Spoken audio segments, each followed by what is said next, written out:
I sent them a journal of American Doctors Society.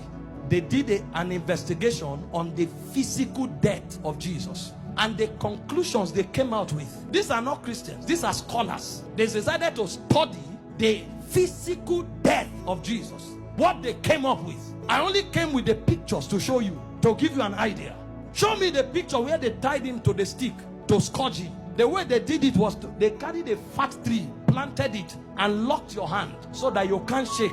That means when they are scourging you, you can't turn. And they stripped you naked when they scourged you. The cane they used to whip you, they attached bones and metals to it. So anytime they wipe you, it pulled off your skin. There were records that said they whipped somebody like that and the thing tore the intestine and things came out. Somebody else was scourged like that. The whole back was peeled off. They saw bones. That's how the thing enters. They whip you and tear your skin. So every time they wipe you, if they pull it, your skin comes out. So that when they finish beating you, because of the volume of fluid you will lose, you will die of taste. If you don't die of heart failure.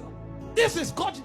And the Romans don't flog 39. It's the Jews that flog 39. The Romans flog until they are tired. So the people beating you, they will beat you until they faint.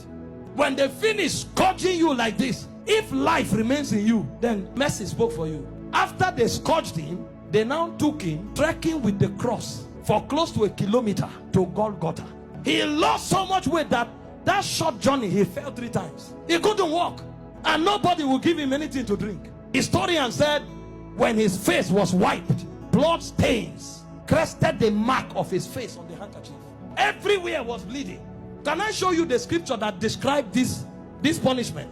Isaiah 52 verse 14. When they finished beating Jesus, that alone would have been enough.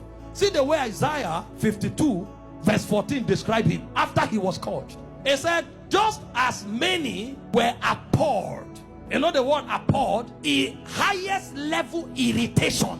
When you saw him, you are like, what is this? You couldn't describe it. It said many were appalled at the sight of him. For so mad, you know the word mad? Disfigured. So disfigured was his appearance, like an object of horror. When he came out of the scourging, if you saw him, you thought he was an object of horror. And he said he no longer looked like a man. They literally disfigured him, and they didn't stop there. They now gave him the cross, carried it, and went to Golgotha. Then they began crucifixion. In crucifixion, they nail you at your wrist, because the idea was for you to hang there until you suffocate. You know, the word excruciating didn't exist until the Romans started crucifying people. Because the word excruciating comes from the word cruciating.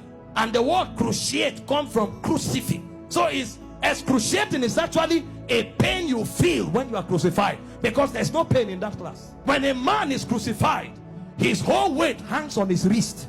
And the only support he has are the nails on his toes. And when they crucify you, you saw a picture of Mel Gibson where you were straight. You can't be straight when they crucify you, because your back, there's no space to stand straight. You have to turn sideways to hang, because this is how you hang. Your weight actually hangs on your wrist. If you are tired and you want to gain small balance, you now push it on your toe that is on the nail. That's why when they wanted to kill the criminals, they broke their legs. And the reason is because when you are hanging, your stomach is bent so that your diaphragm can breathe. Air can enter. So Jesus was there for 6 hours. You know what that means? For 6 hours, every time he breathed, he had to pull himself up. So he pulled himself on a nail up to breathe for 6 hours. He will pull up, breathe, go back. Pull up for 6 hours. Remember, his back is already torn. So as he's pulling up, he's feeling pains on the wrist. His back is scrubbing on the cross, and his leg is feeling pain. To breathe and go back. Every breath was death for you for 6 hours. And they were mocking him at the same time. So there was soulish torture, there was physical torture. As if that's not enough, he carried sin on him. So God was not connected to him at the time.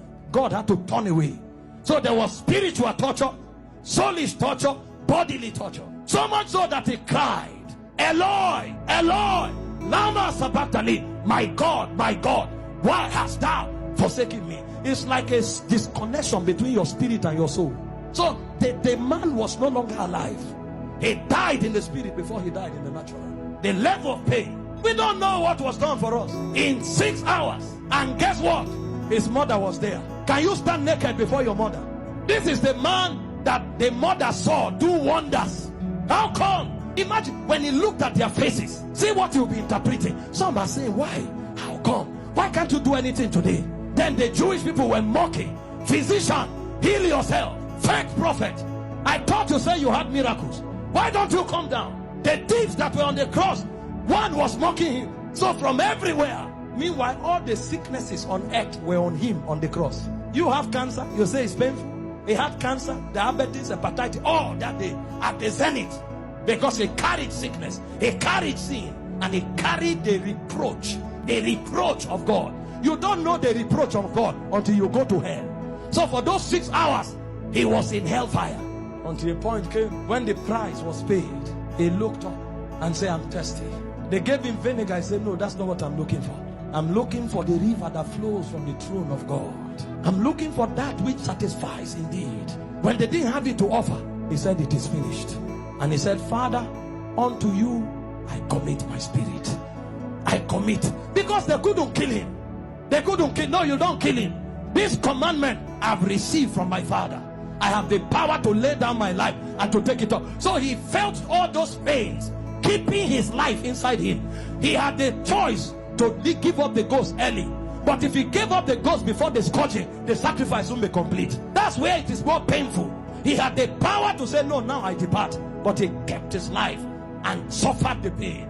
From the scourging, to the shame, to the reproach, to the embarrassment, to the flogging, to the crucifixion, until he checked and saw that the sacrifice was complete. Because he had the choice of letting you go to hell, or of keeping you while he stays in hell. He chose to stay in hell.